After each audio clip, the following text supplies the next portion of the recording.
program is Buck Evans. Buck taught advanced cabinet making to high schoolers for 17 years.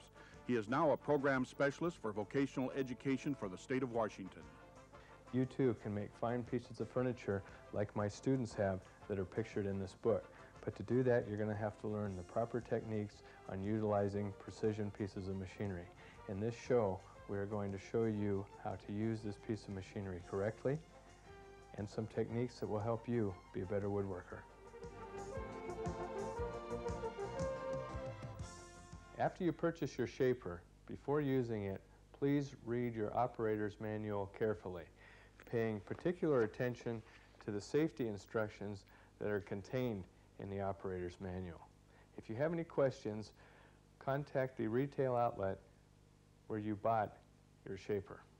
Several safety precautions you need to keep in mind while using the shaper. Number one, make sure that your fence is very, very tight so it doesn't move during the shaping operation.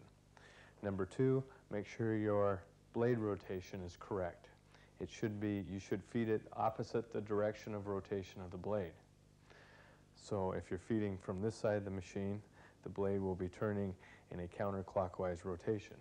If you're feeding from the other side of the machine, the blade will be turning in a clockwise rotation. Also make sure that the cutter is placed on the shaper the correct way so that it is cutting correctly for the rotation that you have picked. Material should be laid flat on the table. Your hand should be 2 inches away from the edge of the shaper fence. And make sure that your guard is in place at all times. On narrow stock, we would suggest you use a push stick to feed the material by the blade. It's important you know the parts of the shaper before you use it.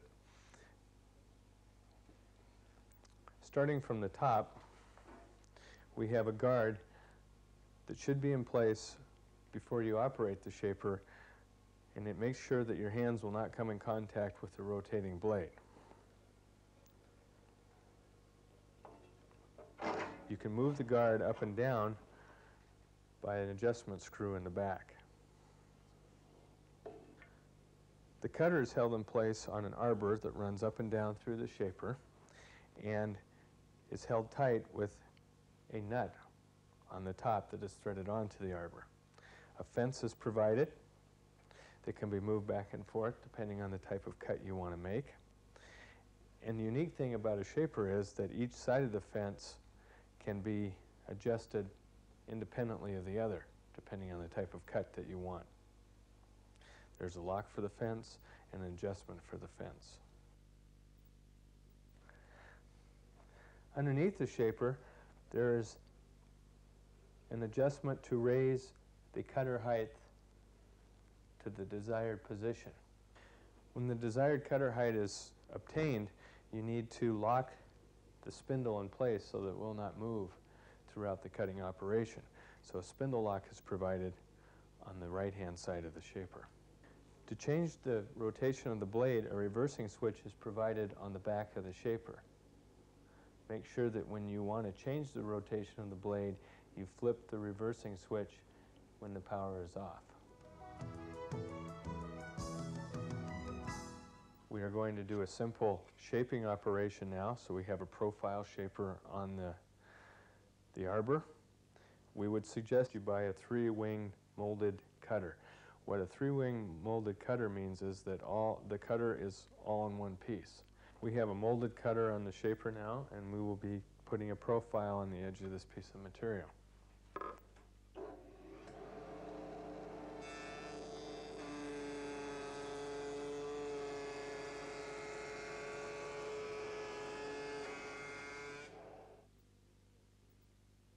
We have inserted a 3-wing shaper blade on the shaper that's straight on the cutting edge. And what we'd like to do is show you how to cut rabbets using the shaper. The depth of the rabbet into the material and the height you will set yourself, depending on the type of rabbet you want.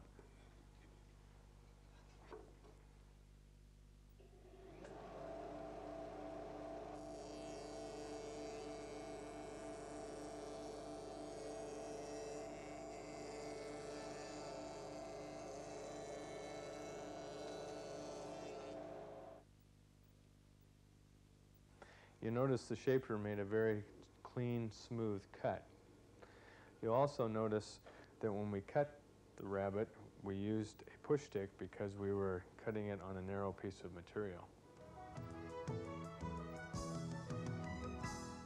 What we'd like to do for you now is make a frame that you would see on a door for a cabinet.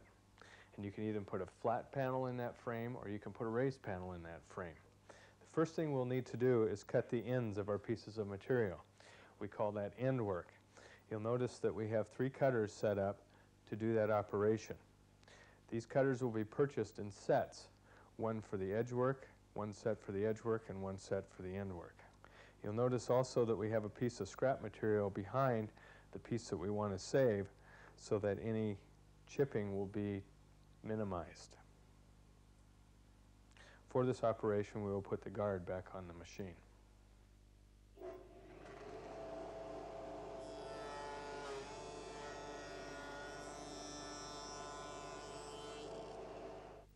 We have now shaped the end of our pieces of material. We will cut an edge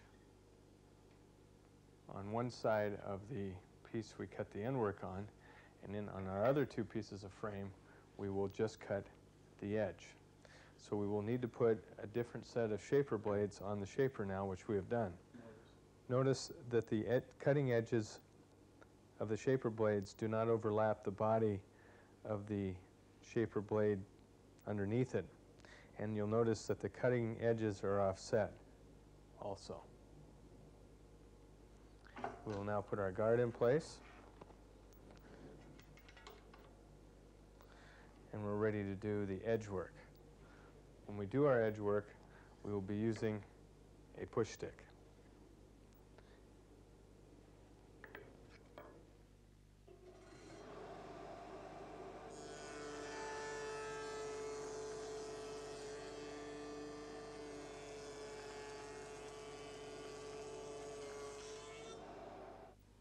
And you can see we have our door frame or picture frame or whatever you'd like to use it for done. This happens to be for a flat panel or raised panel, so all that's necessary is to put a piece of 1/4-inch plywood in there or a flat panel. If you want to put glass in it, then you would use a different type of bit in the middle and it would cut a rabbet in the back for the glass.